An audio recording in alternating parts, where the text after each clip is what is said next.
はい、皆さん、コンタコス、タルタコスでございます。チャンネル登録者3000人突破しましたね。いやー、おめでとうタコス。そしてありがとうみんな。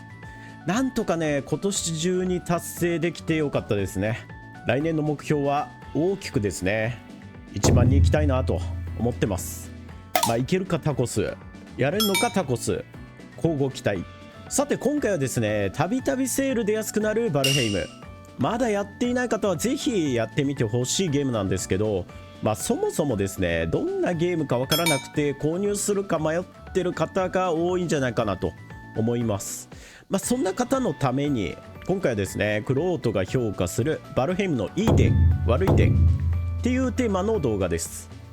いわゆるレビュー動画ってやつですね。タコスはですね、あんまり他のサバイバルクラフトのゲームとかやったことないので、他のねバルヘイムしてる方にも聞いたりしてまとめてみました。それではまず評価の前にどんなゲームか軽くね解説していこうと思います。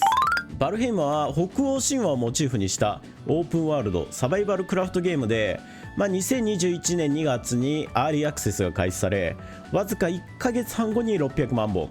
そして初リリースから約1年3ヶ月弱が経過した22年4月25日に1000万本を売り上げたゲームですね。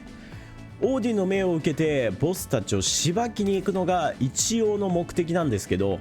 未開の地を探索するもよし、建築や農作業をしてまったり過ごすのもよし、自分の思い通りのプレイができるゲームです。また最大10人で遊べるので、仲間と未開の地を冒険するのも魅力的。 Xbox ゲームパスでも追加されていて PC 版とのクロスプレイもできちゃいます。ざっとね解説も終わったところで、次はねバルヘイムのいい点を紹介していきましょう。バルヘイムはとにかく冒険が楽しいですね。オープンワールドだけあってマップもめちゃめちゃ広く、マップも自分で指定しない限り毎回違ったマップが自動で作成されるので冒険し放題です。資材を集めるのに敵の拠点を考えて攻略したり、はたまたね大冒険の末にたどり着いた未開の地でやられたりもしながらゲームを進行していくのはまさにバイキングですね。マルチプレイなら楽しさ倍増するので、友達と遊ぶにはおすすめのゲームですね。さて次は景色が綺麗という点ですね。ゲームとしてのグラフィックはそんなに綺麗じゃないんですけど、それをね感じさせないほど景色が綺麗です。山に登った景色、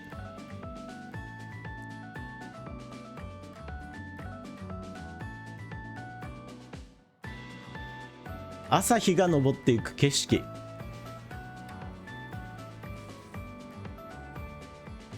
船旅をしてる時に見る空、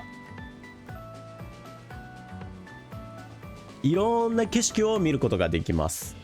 景色を楽しみながら拠点を構えてゆっくり過ごすっていうね遊び方もできますね。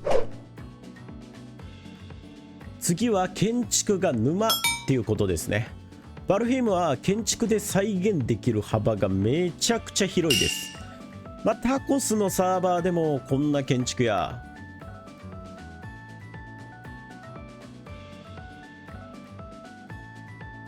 こんな建築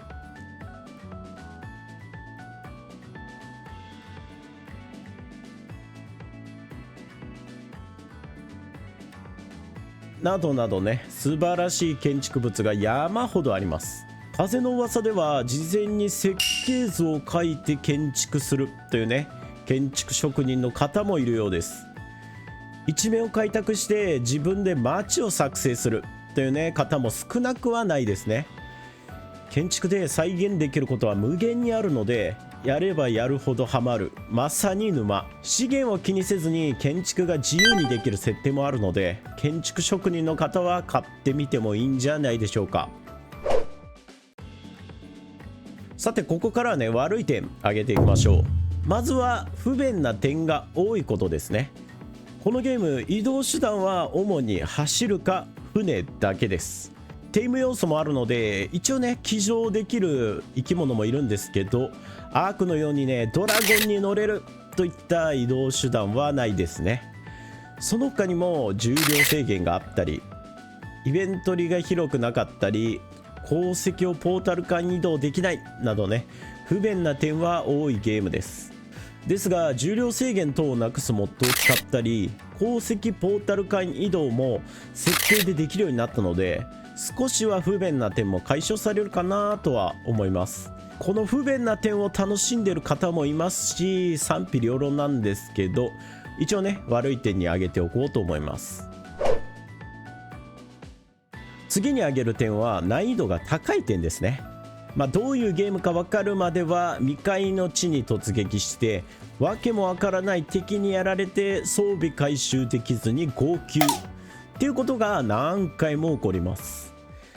何回もやられて装備回収できずにやめてしまうっていう方もしばしば。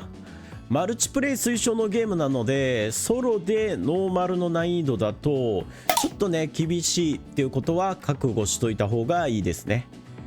また攻略面でもわけのわからないカラスがヒントを出すだけなのでっていう状況になりやすいです。攻略面はね、私タコスの動画を見てもらえれば攻略できますし、難易度に関しても最近設定可能になったので、初心者の方はイージーでね冒険を進めてみることをお勧めします。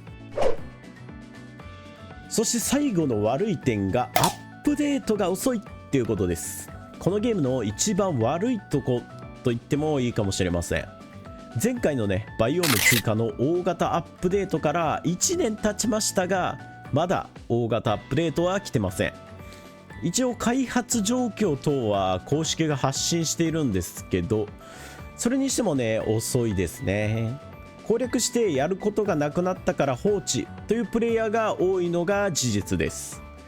次回の灰の地のアップデートは公式が発信してて、一応来年の上半期に実装されるというね告知があったので、それまでねのんびりと待っておきましょう。さて皆さんいかがだったでしょうか。この動画でですねバルヘイムというゲームのイメージを少しでも掴んでもらえれば嬉しく思います。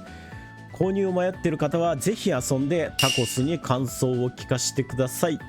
さてこの動画がですね今年最後の動画となります。また来年も頑張りますんで応援よろしくお願いしますっていうことで、また次回の動画もお楽しみに。それでは皆さん良いお年を。